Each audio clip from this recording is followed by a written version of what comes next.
तो आज हम बात करने वाले एक ऐसे मर्ज़ के बारे में जिससे कभी ना कभी बिलावास्ता यहाँ पर बिलवास्ता हमारा सामना हो चुका होता है, वो है टाइफाइड।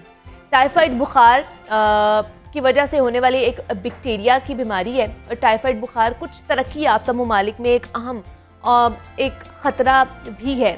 आलमी सतह पर अगर देखा जाए ना तो सालाना टाइफाइड बुखार के 21 मिलियन और अमवात के 2,20,000 केसेस रिपोर्ट होते हैं। और पाकिस्तान की अगर बात कर ली जाए तो सफाई के नाकिस इंतजामात की वजह से ये मर्ज़ तेज़ी के साथ मुल्क भर में फैलता जा रहा है।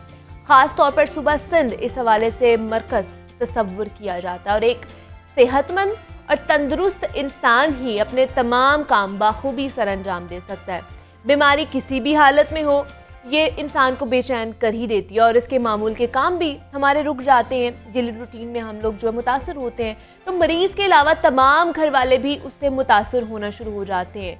मौसमी बुखार का होना कोई बड़ी बात नहीं है, इंसान जल्दी ठीक हो जाता है, लेकिन टाइफाइड के हवाले से बहुत सारे मिथ्स पाई जाती हैं, जैसे कि बीमारी एक फ़र्द से दूसरे फ़र्द में मुंतकिल हो सकती है या आम बुखार का बर वक्त इलाज ना किया जाए ना तो ये बिगड़ कर टाइफाइड भी बन सकता है। और इन बातों में कितनी सदाकत है, आज हम यही जानने की कोशिश करेंगे कि टाइफाइड बुखार की बीमारी दर हकीकत होती क्या है, इसके साइंस एंड सिम्टम्स क्या हो सकते हैं और इससे बचाव कैसे मुमकिन बनाया जा सकता है।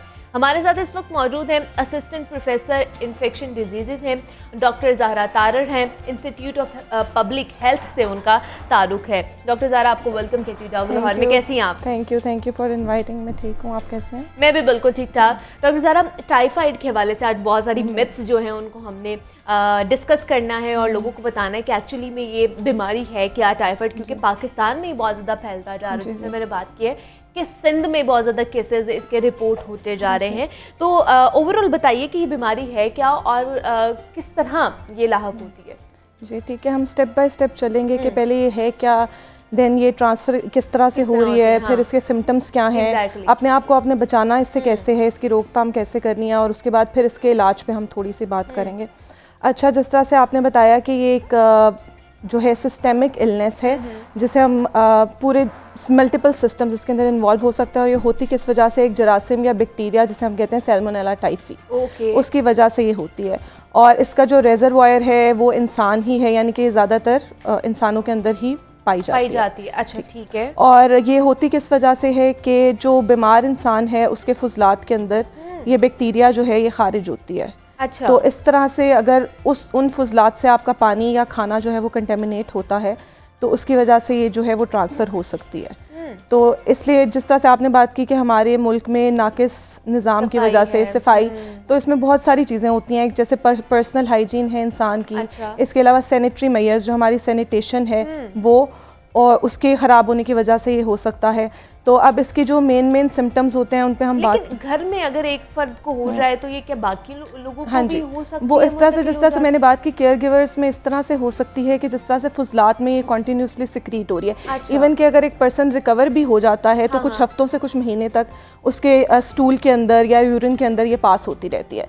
तो अगर कोई उसको केयर दे रहा है तो उसको ट्रांसफ़र हो सकती है, या अगर वो बंदा खुद प्रॉपरली हाथ नहीं साफ़ कर रहा तो उसकी फिंगर्स के थ्रू, उसके हाथों के थ्रू ये ट्रांसमिट हो सकती है from one person to another person. इसलिए स्टार्टिंग टाइम में इसमें हम प्रेफर ये करते हैं कि जो पेशेंट होता है उसको हम आइसोलेट ही करके रखें। अच्छा। ताकि एक इंसान से दूसरे इंसान के अंदर जो है वो मुंतकिल, उसको बिल्कुल आइसोलेट कर दें कि मतलब बिल्कुल स्मार्टली, वो तो क्वारंटीन एक अलग चीज़ है ना। आइसोलेट आपने इस तरह से करना है कि उसकी जो चीज़ें हैं, उसकी पर्सनल बिलोंगिंग्स हैं, बर्तन अलग आपने, हाँ जी, बर्तन वगैरह आपने अलहदा। वैसे ही अभी तक सिलावा वगैरह से फैलता नहीं है, कोई इस तरह की इसमें नहीं आई। ज़्यादातर इसकी जो हैं वो यही हैं 5 F's हम पब्लिक हेल्थ में बात करते हैं, जिसमें फिंगर्स आ जाती हैं हमारी, यानी कि हैंड्स। इसके बाद हमारा फूड, खाना जो कि कंटेमिनेट हुआ है या खुला आपने छोड़ा हुआ है तो मक्खियों के थ्रू ट्रांसफ़र होगा। इसके अलावा फीसेस, यानी कि जो स्टूल पास कर रहा है बंदा वो, और फोमाइट्स होते हैं जो कि पर्सनल बिलोंगिंग है, जैसे टॉवल हो गया और जो क्लोथिंग है, क्योंकि उसके ऊपर भी कोई सिक्रीशंस वगैरह जो हैं वो हो सकती हैं, तो उनके थ्रू जो है ये फैल सकता है। तो इसके लिए आपने इन चीज़ों का जो है ना ख्याल करना होता है ख़ास तौर पे। और ये बीमारी जो है इसके सिम्टम्स माइल्ड से लेके बड़े स्वेयर तक भी हो सकते हैं। वैसे इसका जो इंक्यूबेशन पीरियड, एक हम टाइम पीरियड जो बात करते हैं जिसमें कि जरासीम के जिस्म में मुंतकिल होने से लेकर साइंस एंड सिम्टम्स की अपीयरेंस तक का जो वक्फा होता है उसको हम इंक्यूबेटरी या इंक्यूबेशन पीरियड बोलते हैं। वो इसमें 10 से 14 दिनों का है और कम से कम 6 दिन और ज़्यादा से ज़्यादा 30 दिन के बाद ये बैक्टीरिया के दाखिल होने के बाद बीमारी जो है वो अपना आप जो है वो दिखाना शुरू करते हैं, साइंस एंड सिम्टम्स जो है वो आना शुरू हो जाते हैं। तो ज़्यादातर इसके जो कॉमन सिम्टम्स हैं जैसे कि हमने बात की कि बुखार है और एक सस्टेन्ड फीवर हम बात करते हैं, यानी कि मुसलसल बुखार है। ये नहीं है कि आपको कभी चढ़ रहा है उतर आए, वो एक मुसलसल बुखार है 102, 103, 104 इस तरह से वो आपको रहेगा और वो हफ्तों तक रहता है अगर आपकी बीमारी बिगड़ जाती है। और यूजुअली अगर क़ुव्वत मुदाफ़त आपकी अच्छी है तो बंदा उससे रिकवर भी कर जाता है with in few days, like 7 दिन तो 5 से 7 दिन फिर भी लगते हैं रिकवरी में।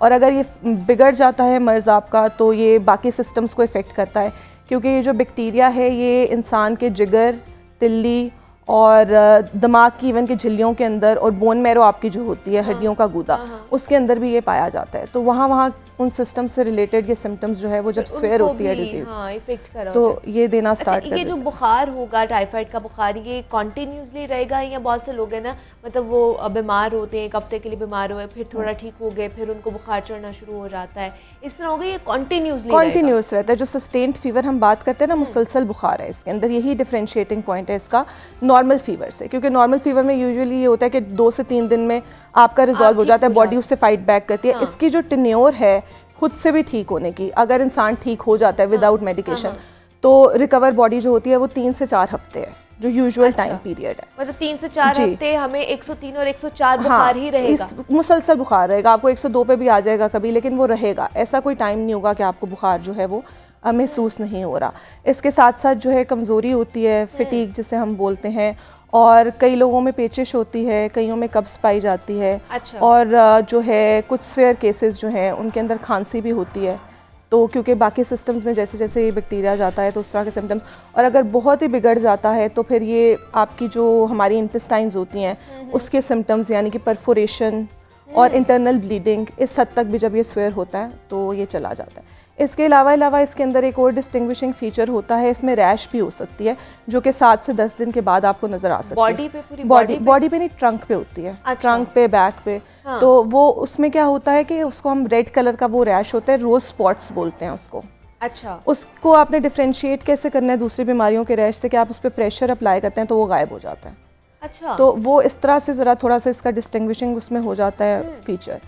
और इंटेस्टाइनल परफोरेशन वगैरह अगर होती है तो उसके लिए हॉस्पिटलाइजेशन जो है वो नेसेसरी हो जाती है क्योंकि वो लाइफ थ्रेटनिंग हो जाता है। अच्छा, ज़्यादातर हमने देखा है कि बच्चे बहुत ज़्यादा टाइफाइड बुखार से मुतासर होते हैं, तो उनके हवाले से बताइएगा। मतलब अब छोटे छोटे बच्चे होते हैं और इस तरह का जब ट्रांजिशन पीरियड आता है मौसम का तो उसमें ज़्यादातर उन्हें टाइफाइड बुखार होना शुरू हो जाता है, तो उसकी क्या वजूहात है और उनको फिर किस तरह हम लोग प्रिकॉशनरी मेजर्स ले सकते हैं? उसमें यही है कि जिस तरह हर बीमारी के कुछ फैक्टर्स होते हैं, इसके भी हैं। एक उस इंसान से रिलेटेड है जिसमें ये हो रही है, होस्ट फैक्टर्स जिसे हम बोलते हैं, कुछ उसके एनवायरमेंटल फैक्टर्स हो सकते हैं, कुछ सोशल फैक्टर्स हो सकते हैं। होस्ट से रिलेटेड ये होंगे उसकी एज हो गई, जिस तरह से आपने बात की कि बच्चों में ये ज़्यादा कॉमन पाया जाता है, 5 से 15 ईयर्स की एज में ये जो है वो ज़्यादा, और प्री स्कूलर्स में भी अब तो इसको हम देखते हैं।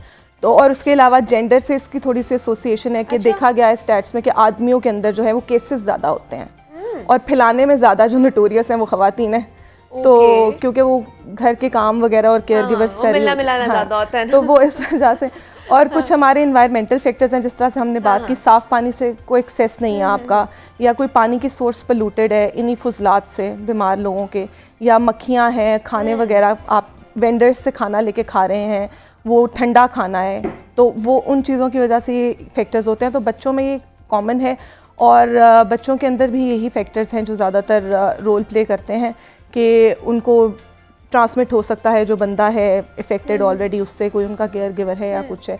और अब इसीलिए रूटीन इम्यूनाइजेशन के अंदर अप्रैल 2021 से टाइफॉइड की वैक्सीन जो है वो एंटर की गई है, जो हमारा EPI प्रोग्राम है ना, तो वो 9 महीने पे उसको है, मतलब उसकी अब उसमें है। उसकी इफेक्टिवनेस है कि आपका पूरा साल उससे आप बच्चे रहते हैं? उसमें इफेक्टिवनेस इस तरह से होती है कि आपको बूस्टर्स लगवाने पड़ते हैं उसके, जो वैसे वैक्सीन्स में देखा गया ना इसके, तो 50 to 80% लाइक जो है वो आपको कवरेज होती है, या आपके सिम्टम्स माइल्ड होते हैं। जिस तरह की हर वैक्सीन जो है वो अगर आपको मुकम्मल तौर पे नहीं बचा रही तो वो सिम्टम्स को बहुत जो है वो माइल्ड रखती है।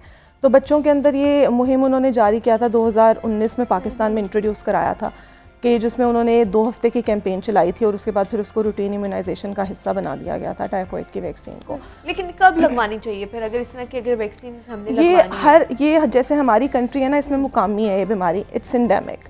तो अगर हम लोग यहाँ आए तो हमें तो वैक्सीनेशन चाहिए। वैक्सीनेशन से ज़्यादा फोकस हमारा जो है वो पर्सनल हाइजीन और सैनिटेशन मेयर्स, यानी कि जो हमारी वाटर सोर्स है, जो वाटर हम कंज्यूम कर रहे हैं उसकी सोर्स पोल्यूटेड है भी, तो घर में आपके पास अगर पानी आ रहा है, आप उसको 1 मिनट तक उबाल लें, ज़्यादा ऊंचाई पे तो 3 मिनट तक उबाल लें, उबाल के कंज्यूम करें आप अपना पानी जो है तो उससे आपकी काफ़ी जो है वो प्रिवेंशन हो सकती है। और इसके अलावा खाना जो है, जैसे रॉ वेजिटेबल्स हैं, फ्रूट्स हैं, उनको आप धो के और पील करके, छिलके उनके उतार के जो है वो कंज्यूम करें। खाने को मुकम्मल तौर पे पका के खाएं और जो खाना है उसको ढकें ताकि मक्खियाँ उस पर ना बैठें। तो ये अगर आप छोटी छोटी प्रिकॉशंस लेते हैं तो इसकी वजह से ये मसला बहुत बड़ा है, लेकिन इसका हल जो है वो बहुत ही प्राइमरी लेवल पे आप उसको जो है ना प्रिवेंट वो कर सकते हैं। हम लोग क्यों प्रिवेंटिव मेजर्स क्यों नहीं लेते? हमें पता है कि ये एक मकामी बीमारी है और हर दूसरे बंदे को हो रही है और उससे ये इफेक्ट हो रहा है, फिर भी हम प्रिवेंटिव मेजर्स नहीं ले रहे होते हैं और इतनी हम बात भी करते हैं, हमें नॉलेज भी है इसके बारे में। ठीक, इसमें ये होता है ना कि आप, मैं जिस तरह बोला, इसमें मल्टी सेक्टोरल, अब ये है कि मैं अगर अपने पार्ट पे सिर्फ हेल्थ एजुकेट कर रही हूँ या पब्लिक अवेयरनेस फैला रही हूँ, मैं मैक्सिमम क्या कर सकती हूँ कि जो लोग मेरे एक्सेस में उनको मैं सेंसिटाइज कर सकती हूँ कि ये एक बड़ा मसला है, लेकिन आपने बड़ी छोटी छोटी एहतियात से इसको जो है वो हल कर लेना है। लेकिन इसके अलावा हमारे जो सैनिटेशन मेयर्स हैं, ओपन एयर डेफिकेशन, हमारी कुछ प्रैक्टिसेस हैं इस तरह की लोगों की। ओपन एयर डेफिकेशन जो है वो गांव वगैरह में काफ़ी कॉमन है, जहाँ लोगों को एक्सेस ही नहीं है, प्रॉपर वॉशरूम्स नहीं है लोगों के पास। तो सोशियो इकोनॉमिक बर्डन इसलिए बड़ा ज़्यादा है इस डिज़ीज़ का, क्योंकि हमारे जो हैं गवर्नमेंट्स में भी उस तरह से इसके ऊपर जो है वो काम नहीं होता। हमें पता है कि हर साल जो है जुलाई से लेकर सितंबर तक डायरिया, टाइफाइड ये कॉमन है, जबकि रेनी सीजन में, गर्मियों में ये हो रहा है, लेकिन फिर भी उसके ऊपर जो है वो कंट्रोल नहीं हो पा रहा, क्योंकि वो इतने मैस लेवल पे अब हो रहा है कि उसको कंट्रोल करना भी उस तरह से जो है वो पॉसिबल नहीं है। तो पर्सनल लेवल पे इंसान जितना कर सकता है उसको ज़रूर करना चाहिए, क्योंकि स्टार्ट तो आपके जो है वो पर्सनल हाइजीन से ही ये जो है वो हो रही है कि अगर ठीक है जो गरीब लोग हैं उनको एक्सेस नहीं है प्रॉपर सेफ हाउसिंग का या सैनिटरी मेयर्स नहीं है, लेकिन एटलीस्ट वाटर को आप बॉयल करके और हाथों को धो के कुछ ना कुछ आप प्रिकॉशनरी मेयर्स उसमें लेके उसको इतना तो कर ही सकते हैं। हाँ जी, उसको हम कंट्रोल, उसको हम कंट्रोल कर सकते हैं, पानी बॉयल करके पी सकते हैं। अच्छा, जैसे मैं बात करी थी कि एक तो टाइफाइड बुखार के 21 मिलियन आलमी सतह पर केसेस रिपोर्ट होते हैं, दूसरा अमवात के 2,20,000 केसेस रिपोर्ट हो रहे हैं। तो ऐसी कौन सी स्टेज है जहाँ पर हम फिर टाइफाइड को सही तरह डायग्नोज नहीं कर पा रहे होते हैं और फिर हम लोग लास्ट स्टेज पे पहुँच जाते हैं जिसके बाद मौत वाक़ई हो जाती है? अच्छा, इसमें ये होता है कि लोग इसको ना ज़्यादातर कंफ्यूज कर देते हैं कि नॉर्मल सा बुखार है तो ठीक हो जाएगा खुद ही, और अगर नहीं भी ठीक हो रहा तो कमज़ोरी होगी है, खा नहीं रहे तो इसलिए लंबा चल रहा है, ठीक है, डायरिया को, कॉन्स्टिपेशन को इग्नोर कर रहे होते हैं। अच्छा। और दूसरी जगहों पे कॉमन ये है कि जो छोटी छोटी जगह हैं वहाँ लेबॉरेटरीज जो ऐसी बनी हुई हैं, वहाँ से जाके एक ये टेस्ट जो है वो होता है विडाल टेस्ट, जो कि बड़ा नॉन स्पेसिफिक सा टेस्ट है। तो उसके ऊपर आपको पता नहीं चलता कि आप टाइफाइड पॉजिटिव है, नेगेटिव है, क्या है। तो ज़्यादातर लोग जो है उसके ऊपर भी रिलाई कर रहे होते हैं। और हमारे पास ये जिस तरह से आपने बात की 10 से 21 मिलियन, तो ये वो केसेस हैं ना जो रिपोर्ट होते हैं और बहुत से ऐसे जो रिपोर्ट नहीं होते हैं, ठीक है। तो ये उस तरह से इसमें अमवात भी वही हैं जो हॉस्पिटल के अंदर रजिस्टर्ड केसेस हैं उनको हम, लेकिन इससे बहुत ज़्यादा इसकी रेशो है। तो ये इसी वजह से कि एक तो डायग्नोसिस और लोगों की अपनी प्रैक्टिसेस हैं, वो जाना नहीं चाहते हैं, वो इसको सीरियस नहीं लेते हैं डायरिया को। हालांकि डायरिया एक इतनी स्वेयर चीज़ है, उसे आप डिहाइड्रेट होते हैं तो बंदा फ़ौरन जाता है। डायरिया अगर आप हो गया, कॉन्स्टिपेशन तो एक अलग मसला है, इसमें अगर आपको टाइफाइड के साथ डायरिया है तो आप डिहाइड्रेट होंगे, फ्लूइड्स आपने टाइमली नहीं लिए तो बंदा जो है वो दिनों के अंदर जो है वो मर जाता है। तो इसलिए लोगों का ना इसके ऊपर इतना फोकस भी नहीं है और स्पेसिफिक फैसिलिटीज़ जो है वो भी नहीं है, और इसकी तशखीस जो है वो खून के अंदर होती है जो सही वाली है, जिसको हम ब्लड कल्चर बोलते हैं। ठीक है, तो ब्लड कल्चर जो है वो आपने कराना होता है, और इसके अलावा यूरिन कल्चर या स्टूल कल्चर उसके अंदर भी ये देख सकते हैं, या जिस तरह हमने बात की कि हड्डियों के गूदे में ये होता है तो बोन मैरो का एक कल्चर है वो भी हम कर सकते हैं। तो वो कल्चर जो है उसके अलावा वो इसके लिए मेन स्टे है डायग्नोसिस। उसके अलावा ये बीमारी उससे पता चलता है टाइफाइड है, टाइफाइड है। और उसके साथ साथ ही फिर जब हमें, क्योंकि सिम्टम से भी हम कोरिलेट करते हैं, जाहिर है हिस्ट्री आप लेते हैं पेशेंट की कितने उससे उसको, लेकिन फाइनल कॉल लेनी होती है टेस्ट तो वो डायग्नोसिस के बगैर तो आप नहीं, क्योंकि जो आपने, और दूसरी हमारी प्रैक्टिसेस इतनी अजीब सी हैं कि एंटीबायोटिक्स बगैर हम कल्चर्स के जो है वो स्टार्ट कर देते हैं। तो उसकी वजह से भी क्या ये जो बैक्टीरियल इन्फेक्शंस होते हैं उनमें एंटीबायोटिक्स खानी चाहिए, लेकिन आपको अपने डॉक्टर से मशवरा करके जितनी देर और जितनी तादाद में वो आपको बताएं उतनी तादाद में आपको खानी चाहिए। अच्छा। अभी हम थोड़ी सी बात करेंगे उस पर भी, एंटीबायोटिक रेजिस्टेंस पे भी।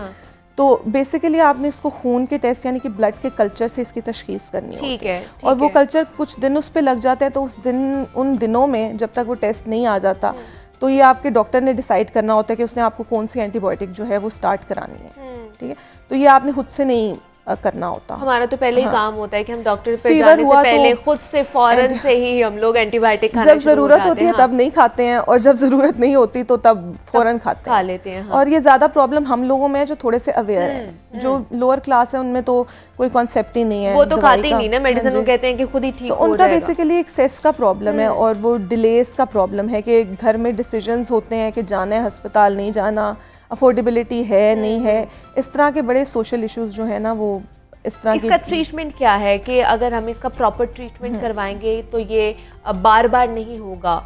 या ये बार बार भी हो सकता है? ये बार बार भी हो सकता है। जिस तरह मैंने बोला कि एक इंसान जब क्योर हो भी जाता है प्रॉपर्ली, उससे पूरी ट्रीटमेंट भी फॉलो कर ली है, उसके 3 से 4 हफ्ते और कुछ महीनों तक भी उसके फुजलात के अंदर ये सिक्रीट होता रहेगा। सही, ठीक बैक्टीरिया जो है। तो उसका जो मेन स्टे उसका ये होता है कि अगर आप डिस्चार्ज हो भी गए हैं ना, तो जो बाय बुक हम बात करते हैं, आपने 3 महीने पे भी अपना एक ये कल्चर कराना होता है, ब्लड कल्चर, और फिर 1 साल बाद भी, क्योंकि कई कैरियर्स जो क्रॉनिक बन जाते हैं ना उनमें सालों तक ये फुजलात के अंदर सिक्रीट होता रहता है, और वो सबसे नोटोरियस हैं फॉर स्प्रेडिंग टाइफॉइड। ठीक है, तो कैरियर्स जो है इसमें बड़ा स्प्रेड करते हैं डिजीज़ को।